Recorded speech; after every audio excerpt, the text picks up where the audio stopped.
Hello students, मैं गौतम कुमार आज इस वीडियो में डिस्कस करूंगा ट्रिगोनोमेट्रिक रेशियोज का वैल्यू एट एलाइड एंगल्स। सबसे पहले हम लोग 10th में पढ़े हुए सभी एंगल्स को एक बार अगर रिवाइज करें, जिसका हम लोगों ने प्रूफ ज्योमेट्रिकली क्लास 10th में हम लोगों ने देखा था।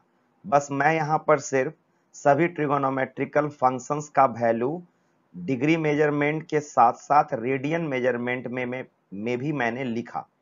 जैसे 0 डिग्री और पाई रेडियन को हम लोग 180 डिग्री के से जानते हैं। सो 0 डिग्री 0 रेडियन के बराबर, 30 डिग्री अगर 180 डिग्री का 1/6 है so pi by 6 radian. Similarly pi by 4 radian, pi by 3 radian 60 degree को, और 90 डिग्री को पाई बाई 2 रेडियन। अब सभी ट्रिगोनोमेट्रिकल फंक्शंस का वैल्यू ये ऑलरेडी हम लोग द्वारा वेल नोन है, जिसे हम लोग स्टैंडर्ड एंगल के नाम से जानेंगे। यानी यहां पर जो भी एंगल हम लोगों ने लिखा, अलाइड एंगल स्टार्ट करने से पहले सबसे पहले हम लोग ये समझें, अगर हम किसी भी कंप्लीट रोटेशंस को यानी 360 डिग्री को अगर 4 पार्ट्स में डिवाइड करें तो प्रत्येक पार्ट मेरा क्वाड्रेंट कहलाएगा। जैसे मैंने एक वर्टिकल लाइंस लिया, साथ साथ में एक हॉरिजॉन्टल लाइन, जो हमारे कंप्लीट रोटेशंस को 4 पार्ट्स में डिवाइड करता है, जिसमें पहला पोर्शन मेरा फर्स्ट क्वाड्रेंट यानी 0 डिग्री से 90 डिग्री को हमने first quadrant, second quadrant 90 degree से 180, 180 से 270 हम लोगों ने थर्ड क्वाड्रेंट, और 270 से 360 हमारा फोर्थ क्वाड्रेंट। सभी रेंज ऑफ एंगल को यहाँ पर रिप्रेजेंट किया गया। अब यहाँ पर हम लोगों को सोचना है या समझना इस बात का है कि अगर रोटेशन अगर एंटी क्लॉकवाइज हो, रोटेशन अगर एंटी क्लॉकवाइज अगर है तो हम लोग एंगल को पॉजिटिव कंसीडर करेंगे। यानी कहने का मतलब 0 डिग्री से 90 डिग्री, 90 डिग्री से 180 डिग्री, 180 टू 270 और 270 टू 360, यानी इस टाइप के रोटेशन को एंटी क्लॉकवाइज रोटेशन, जिसे पॉजिटिव एंगल कंसीडर किया जाएगा। और सिमिलरली अगर हम लोग नेगेटिव साइड को अगर देखें, नेगेटिव साइड को अगर रिप्रेजेंट करें तो हमारा यही जो 270 डिग्री है, ये 270 डिग्री हमारा -90 डिग्री के बराबर, 180 डिग्री -180 के बराबर, 90 डिग्री मेरा -270 डिग्री के बराबर, और ये फिर से ये टर्म हमारा -360 डिग्री के बराबर होगा। यानी क्लॉकवाइज रोटेशन में एंगल्स को नेगेटिव करेंगे और उसके रेंज ऑफ उसके एंगल्स को हमने यहां पर लिखा। नेक्स्ट, एंगल्स जो डिफरेंट क्वाड्रेंट्स में एक्सप्रेस किया जा रहा है, डिफरेंट क्वाड्रेंट्स में जो भी हम लोग एंगल को एक्सप्रेस करेंगे उसे हम लोग एक्सप्रेस करेंगे पीक एंगल। यानी पीक एंगल मतलब 0 डिग्री, 90 डिग्री, हमारा 180 डिग्री, 270 डिग्री और 360 डिग्री, ये सभी एंगल को हम पीक एंगल कंसीडर करेंगे। और साथ साथ में क्लास 10 तक जितने एंगल को हम लोग जानते हैं, यानी 0 degree, 90 degree, 0 degree, 30 degree, 45 degree, 60 degree और 90 डिग्री, ये सभी एंगल्स जो होगा वो हमारा स्टैंडर्ड एंगल कहा जाएगा। अब अगर हम पीक एंगल और स्टैंडर्ड एंगल के सम को पीक एंगल और स्टैंडर्ड एंगल के सम के रूप में अगर एक्सप्रेस करें तो वो एंगल हमारा डिफरेंट क्वाड्रेंट का एंगल यानी एलाइड एंगल कहा जाएगा। तो ये तो हुआ हमारा कि एंगल का रोटेशन के अनुसार एंगल पॉजिटिव और नेगेटिव, और पीक एंगल स्टैंडर्ड एंगल के सम को ही हम लोग एलाइड एंगल कहते हैं। अब अगर उसके रिप्रेजेंटेशंस को अगर देखें कि फर्स्ट क्वाड्रेंट में जो एंगल होगा, आइदर वो एंगल 0 डिग्री से बड़ा होगा यानी दैट इज थीटा, या 90 डिग्री से छोटा यानी कि 90 माइनस थीटा।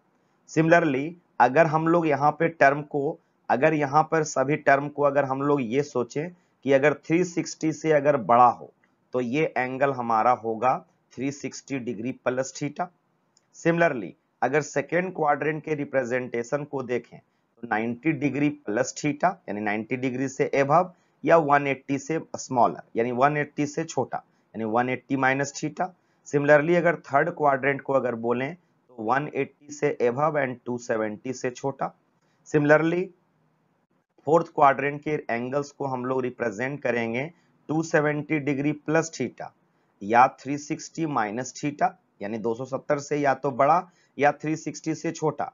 सिमिलरली अगर 0 डिग्री से अगर छोटा एंगल यानी कि वो नेगेटिव एंगल होगा।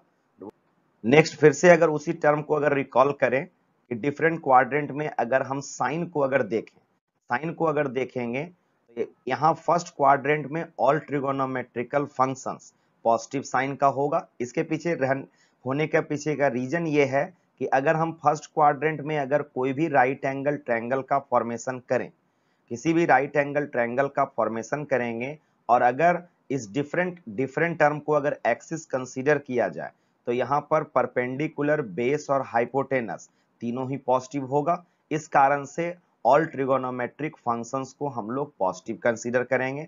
सिमिलरली अगर हम सेकेंड क्वाड्रेंट को अगर देखें तो सेकेंड क्वाड्रेंट में परपेंडिकुलर पॉजिटिव बट बेस तो हमारा नेगेटिव होगा और परपेंडिकुलर पॉजिटिव और हाइपोटेनस पॉजिटिव होना है। सो हमारा सेकेंड क्वाड्रेंट में P बाई H या H बाई P का जो रेशियो होगा वो पॉजिटिव होगा, यानी दैट इज साइन और कॉसेक पॉजिटिव होंगे। सिमिलरली अगर हम थर्ड क्वाड्रेंट में देखें तो यहाँ पर अगर एक ट्रायंगल का फॉर्मेशन करें तो हाइपोटेनस पॉजिटिव और परपेंडिकुलर बेस नेगेटिव।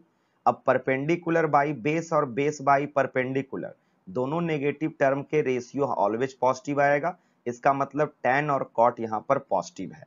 और फोर्थ क्वाड्रेंट में similarly cos and sec positive होगा।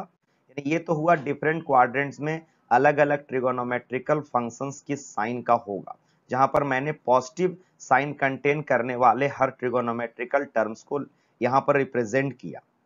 अब यहाँ पर सबसे पहले हम लोग रूल अगर देखें तो रूल नंबर 1 हम लोग पहले ये सोचेंगे कि फंक्शंस में चेंजिंग होगा कि नहीं, यानी अब हम कैसे प्रॉब्लम सॉल्यूशन के दौरान में किस रूल का हम लोग ध्यान रखेंगे।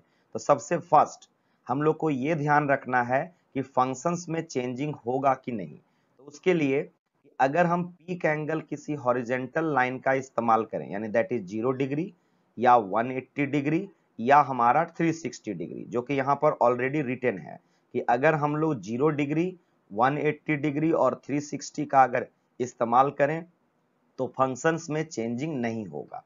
लेकिन अगर हम पीक एंगल अगर वर्टिकल लाइन का इस्तेमाल करें, यानी दैट इज 90 डिग्री और 270, तो वहां होगा क्या कि फंक्शंस में चेंजिंग इस कारण से होगा कि परपेंडिकुलर और बेस में चेंजिंग, और परपेंडिकुलर बेस में चेंजिंग के कारण साइन फंक्शन मेरा कॉस के साथ इंटरचेंज करेगा, tan cot में इंटरचेंजिंग होगा और सेक और कॉसेक में इंटरचेंजिंग होगा। ये तो हुआ हमारा रूल नंबर 1 कि फंक्शन चेंज होगा कि नहीं।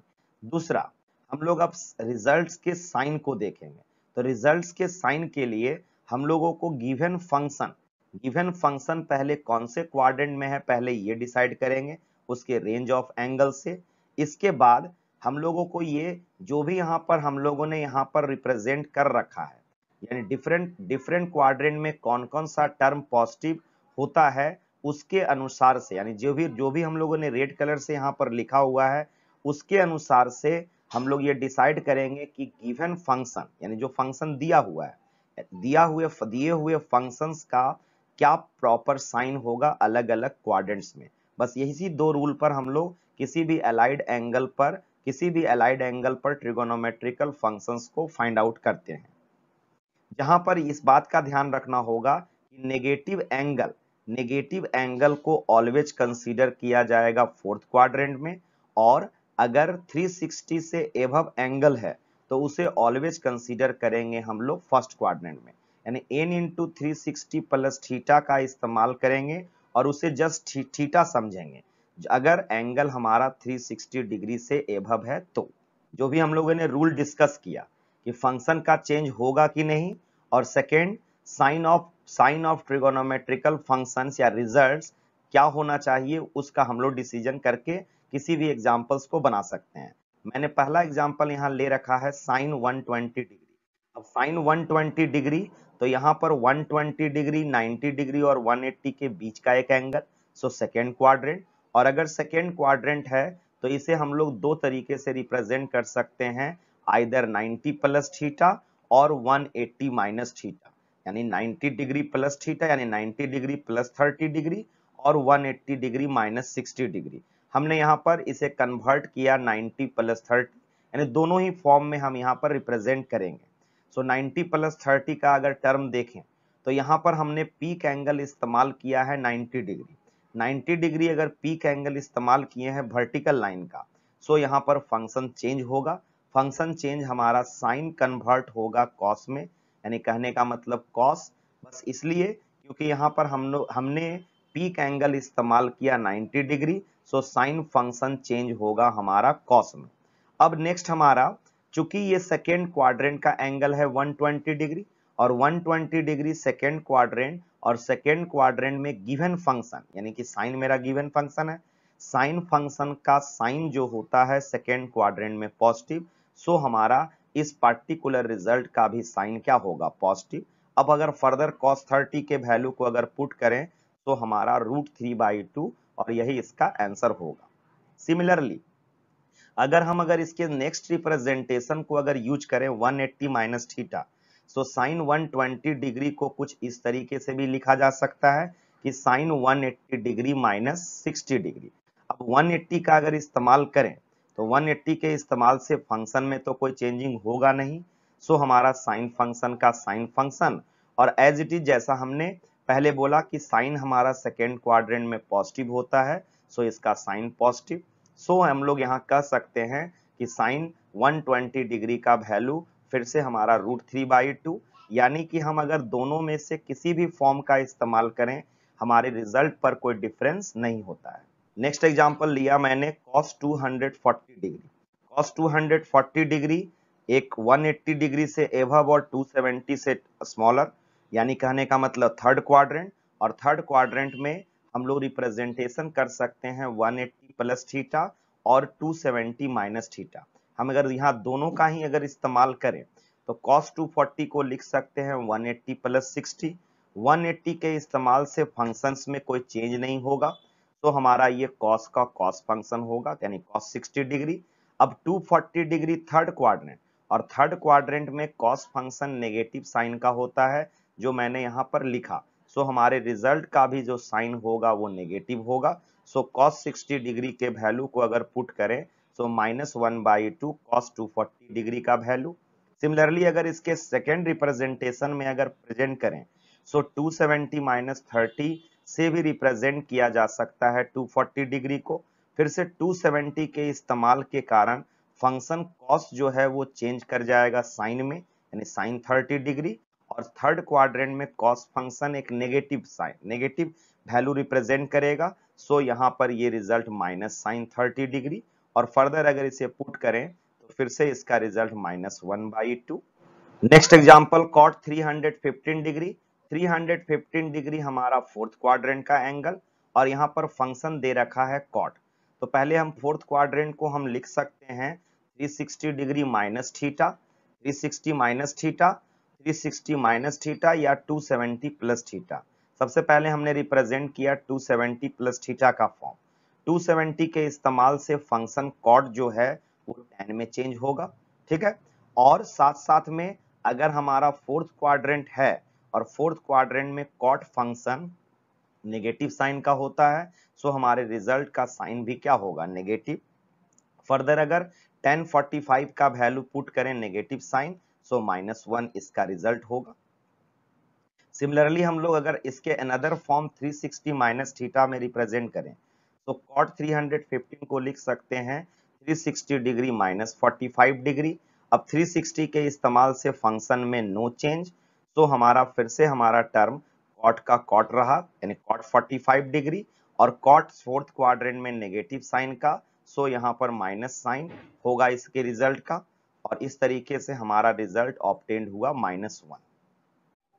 नेक्स्ट हमारा दिया हुआ है एक negative angle tan -45 degree. -45 degree, -45 degree negative angle always considered in fourth quadrant. So fourth quadrant का रिप्रेजेंटेशन हमारा 0 minus theta, 0 degree minus theta negative angle के लिए। सो हम लोगों ने यहाँ लिखा 0 माइनस 45 डिग्री। अब 0 के इस्तेमाल से फंक्शन में कोई चेंज नहीं, तो हमारा ये tan 45 होगा। अब फोर्थ क्वाड्रेंट में tan फंक्शन नेगेटिव होता है, सो इस रिजल्ट का भी साइन क्या होगा, नेगेटिव। सो हम लोग 1045 के वैल्यू को पुट करें और वो नेगेटिव साइन के साथ, सो हमारा रिजल्ट -1 होगा। नेक्स्ट एग्जाम्पल दे रखा है 5वां नंबर एग्जाम्पल, tan 765 डिग्री। अब अगर यहाँ पर 360 डिग्री से एबव एक एंगल, तो मोर देन 360 डिग्री एंगल को हम लोग n इंटू 360 प्लस थीटा से रिप्रेजेंट करेंगे और इसे ऑलवेज कंसीडर किया जाएगा एज अ फर्स्ट क्वाड्रेंट में, कंसीडर्ड होगा। फर्स्ट क्वाड्रेंट के form n into 360 plus theta के फॉर्म में अगर लिखें, जिसका वैल्यू फिर से हमारा थीटा के बराबर होगा, सो हमने 765 को लिखा 2 इंटू 360 यानी 720 डिग्री और प्लस 45 यानी 765 डिग्री, जो कि हमारा कन्वर्ट हो जाएगा tan 45 में, जैसा मैंने थ्योरी के दौरान में देखा कि n into 360 plus theta theta के बराबर होता है। नेक्स्ट अब अगर tan 45 का वैल्यू पुट करें, सो इसका रिजल्ट 1। मोस्ट प्रोबेबली जो भी हम लोगों ने डिस्कस किया आप लोग को समझ आया होगा। Thank you.